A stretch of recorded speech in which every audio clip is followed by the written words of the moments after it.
नमस्कार, एक बार फिर आप सभी का स्वागत है आपकी अपने यूट्यूब चैनल संदेश इंस्टीट्यूट में और मैं हूं सर्वेश श्रीवास्तव। और आज मैं आपको भारतीय इतिहास के बारे में आज मैं आपको पढ़ाने वाला हूं।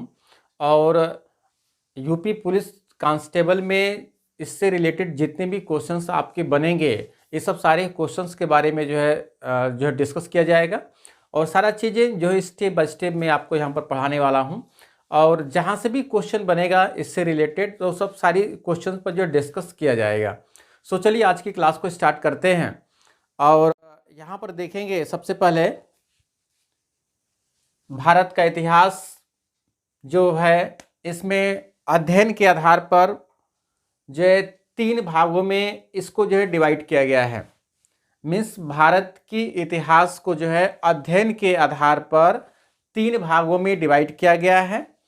पहला जो होगा भारत का इतिहास जिसको होगा, ठीक है। इसके बाद दूसरा जो नंबर होता है वो मध्यकालीन भारत होगा। और थर्ड नंबर की यदि हम बात करते हैं तो ये आधुनिक भारत होगा। मीन्स भारत के इतिहास को पढ़ने के लिए, समझने के लिए इसको 3 भागों में जो है डिवाइड किया गया है। पहला जो अध्ययन होगा आपका प्राचीन भारत पर होगा, इसके बाद मध्यकालीन भारत पर होगा, इसके बाद आधुनिक भारत पर होगा।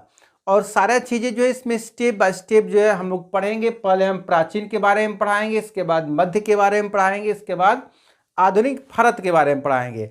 और यहाँ से जो भी क्वेश्चंस जो है आपके एग्जाम्स में बनेंगे, सारे क्वेश्चंस के बारे में जो है स्टेप बाय स्टेप जो है डिस्कस किया जाएगा।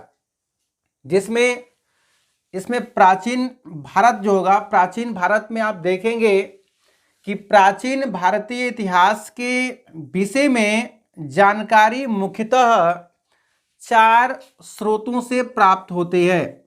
ध्यान से समझेंगे कि इस प्राचीन भारत के बारे में समझने के लिए हमें 4 स्रोत मिलते हैं। और वह स्रोत कौन कौन सा है यहाँ पर आप देखेंगे। पहला जो होगा ऋग्वेद होगा, मतलब कि प्राचीन भारत के बारे में अध्ययन जो होगा सबसे पहले आपको ऋग्वेद में मिलेगा। इसके बाद दूसरा जो नंबर आपको होगा वो यजुर्वेद होगा। इस यजुर्वेद के बारे में जो इस प्राचीन भारत के इतिहास में इसका जो है एक्सप्लेन किया गया है। इसके बाद थर्ड नंबर में सामवेद और फोर्थ नंबर में अथर्ववेद होगा। मिस इस प्राचीन भारत में इस 4 स्रोतों के माध्यम से इसके बारे में जो है आप समझेंगे। और पहला जो आपका ऋग्वेद, यजुर्वेद, सामवेद और अथर्ववेद होगा। जैसे ये क्वेश्चन जो है आपके एग्जाम्स में पूछा जाता है कि इस प्राचीन भारत में मुख्यतः कितने जो है ग्रंथ होते हैं, तो यहाँ पर आप जो देखेंगे वो ऋग्वेद, यजुर्वेद, सामवेद और अथर्ववेद, मतलब इसमें 4 टाइप्स के जो है इसमें जो होगा ग्रंथ आपको मिलेगा। ठीक है, तो इसमें जो होगा, इसमें पहला हम ऋग्वेद के बारे में समझते हैं, क्योंकि इससे क्वेश्चन जो है आपसे 1 से 2 नंबर के क्वेश्चन जो है आपको यहाँ से जो है मिल जाएगा। तो ऋग्वेद में आप देखेंगे कि रचनाओं के क्रमबद्ध ज्ञान के संग्रह को ऋग्वेद कहा जाता है। ध्यान से समझेंगे, मतलब कि ऋग्वेद किसे कहते हैं, जो भी रचनाएं इसमें आपके उल्लेखित की गई हैं उसके बारे में जो क्रमबद्ध सीक्वेंस क्रम में जो भी आप अध्ययन करते हैं, स्टडी करते हैं, उसको हम लोग क्या बोलते हैं, ऋग्वेद बोलते हैं। और इस ऋग्वेद में यहाँ पर देखेंगे मोस्ट इंपॉर्टेंट पॉइंट यहाँ पर मेंशन किया गया है। यहाँ पर आप देख रहे हैं कि इस ऋग्वेद में 10 मंडल हैं। ध्यान से समझेंगे, मतलब कि इसमें 3 पॉइंट्स हमने यहाँ पर लिखा हुआ है। यहाँ पर 3 नंबर आपको यहाँ से आपको मिल जाएगा। क्वेश्चन आपसे पूछता है कि ऋग्वेद में कितने मंडल हैं। ध्यान से समझेंगे, क्वेश्चन पूछा जा सकता है कि ऋग्वेद में कितने मंडल होते हैं, तो आपका आंसर होगा 10 मंडल होगा। ठीक है, इसके बाद यहाँ पर सूक्त दिया गया 1028, इसमें सूक्त यूज किया गया है, किसमें, ऋग्वेद में। तो इसमें क्वेश्चंस आपका बनेगा कि ऋग्वेद में कितने सूक्त होते हैं, तो आपका आंसर होगा 1028। इसके बाद यहाँ पर रचनाएं दिया गया है 10,462 रचनाएं हैं ऋग्वेद में, मतलब कि यहां से भी क्वेश्चन आपका बनेगा कि ऋग्वेद में कितने रचनाएं होती हैं, तो आपका आंसर होगा 10,462। तो यहां से जो 3 पॉइंट्स मैंने यहां पर लिखा हुआ है, 3 नंबर आपको यहां से आपको मिल जाएगा। 10 मंडल, 1028 सूक्त और 10,462 रचनाएं इस ऋग्वेद में आपको मिलती है। ठीक है, इसके बाद अगला पॉइंट होगा कि विश्वामित्र द्वारा रचित ऋग्वेद के तीसरे मंडल में, ध्यान से समझेंगे, विश्वामित्र द्वारा रचित ऋग्वेद के तीसरे मंडल में, यानी कि तीसरे मंडल में सूर्य देवता सावित्री को समर्पित प्रसिद्ध गायत्री मंत्र का उल्लेख किया गया है। मीन्स यहां पर ऋग्वेद में तीसरे मंडल में आपसे पूछा जाएगा कि तीसरे मंडल में किस देवता का उल्लेख किया गया है, तो आपका आंसर होगा सूर्य देवता का उल्लेख किया गया है। समझ आ रही बात हमारी? तीसरे मंडल में किस देवता का उल्लेख किया गया है, तो आपका आंसर होगा सूर्य देवता का उल्लेख किया गया है। और इसमें 9वें मंडल में देवता सोम का उल्लेख आपको मिलता है, यानी कि आप तीसरे मंडल में सूर्य देवता हो जाएगा और 9वें मंडल में जो है आपका सोम देवता का उल्लेख मिलेगा। तो यहां पर आपके 2 क्वेश्चन आपको बनेंगे, एक होगा तीसरे मंडल से और एक क्वेश्चन बनेगा आपका जो है 9वें मंडल से आपका। और आपके पास कितने मंडल हैं, तो आपके पास 10 मंडल है। ठीक है, चलिए अगला क्वेश्चन देखते हैं। यहां पर देख रहे हैं कि ऋग्वेद के 8वें मंडल की हस्तलिखित रचनाओं को खिल कहा जाता है। ध्यान से समझेंगे, मीन्स ऋग्वेद में ये जो 8वें मंडल की जो रचनाएं हैं, इस रचनाएं को क्या कहा जाता है, तो खिल कहा जाता है। ध्यान से समझेंगे, ये यहां से क्वेश्चन आपका बन जाएगा कि ऋग्वेद में 8वें मंडल में किसकी रचनाएं हैं, तो आप क्या बोलेंगे, खिल। इसको आप क्या कहते हैं, इसको खिल कहा जाता है। ठीक है, इसके बाद इसमें यजुर्वेद में जो आप देख रहे हैं, यजुर्वेद में यहाँ पर सस्वर पाठ के लिए मंत्रों तथा बलि के समय अनुपालन करने के लिए नियमों का संकलन यजुर्वेद कहलाता है। और इसमें सबसे इंपॉर्टेंट पॉइंट क्या है कि इस यजुर्वेद में गद एवं पद दोनों में होते हैं, मतलब कि गद और पद दोनों में आपको जो है यजुर्वेद आपको मिलेगा।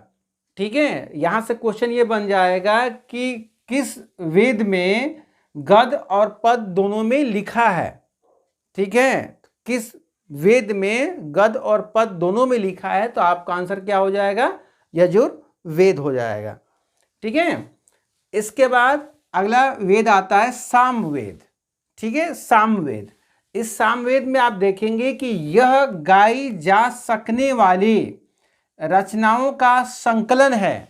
मतलब कि जो भी आप यहाँ से जो है गाई जा सकने वाली जो है जो भी रचनाएं हैं, उसका संकलन जो है सामवेद में आपको मिलता है। इसके पाठकर्ता को उद्रात्री कहते हैं। ध्यान से समझेंगे, ये जो वर्ड है ये इसको क्या बोलेंगे कि गाई जा सकने वाली जो भी इसकी रचनाएं हैं, उसके पाठकर्ता को क्या बोलते हैं, उद्रात्री बोलते हैं। ठीक है, इसके बाद इसमें भारतीय संगीत का, इसे जो है भारतीय संगीत का जनक भी कहा जाता है। किसको, सामवेद को। ठीक है, फिर अगला नंबर आता है अथर्ववेद का। अथर्ववेद जो होता है, इसमें जो है किस टाइप का इसमें उल्लेखित किया गया है, तो यहाँ पर आप देखेंगे कि इसमें रोग निवारण, ठीक है, रोग निवारण, तंत्र मंत्र, जादू टोना, साप वंशीकरण, आशीर्वाद, स्तुति, प्रायश्चित, औषधि, अनुसंधान, विवाह, प्रेम, राजकर्म, मातृभूमि का इसमें वर्णन किया गया है।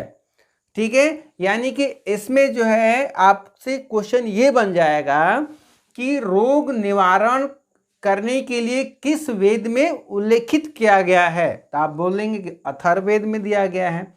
किस जो है वेद में जो है जादू टोना तंत्र मंत्र का विवरण दिया गया है? तो आपका आंसर होगा अथर्ववेद।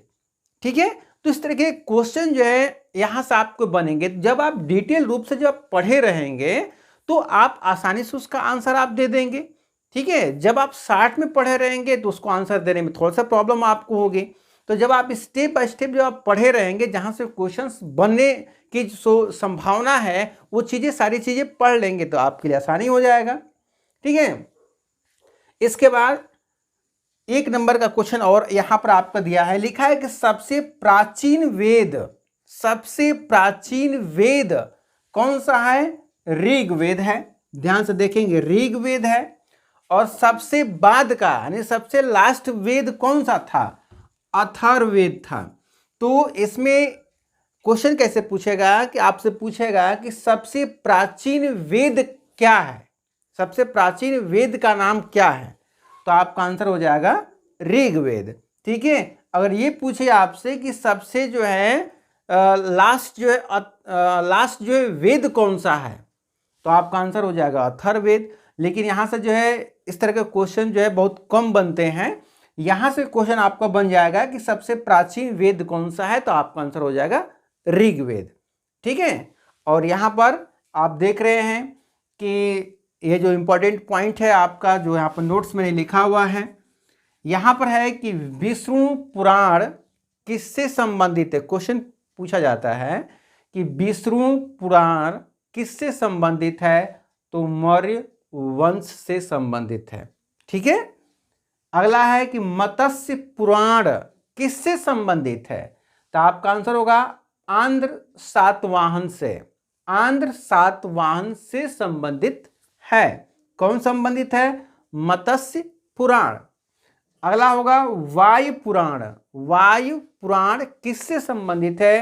तो आपका आंसर होगा गुप्त वंश। ठीक है, तो इस तरह से आपने देखा कि सारा चीजें जो है स्टेप बाय स्टेप आपकी यहाँ पर पढ़ी गई हैं। और इस तरह के क्वेश्चन जो है आपके एग्जाम्स में जो है प्रतियोगी परीक्षाओं में आपके इस तरह के क्वेश्चन जो है आपसे यहाँ से पूछा जाता है। सो चलिए आज के लिए बस इतना ही रहने देते हैं। चलिए किसी और दूसरे वीडियो में आप सभी से मिलते हैं। तब तक के लिए जय हिंद, वंदे मातरम।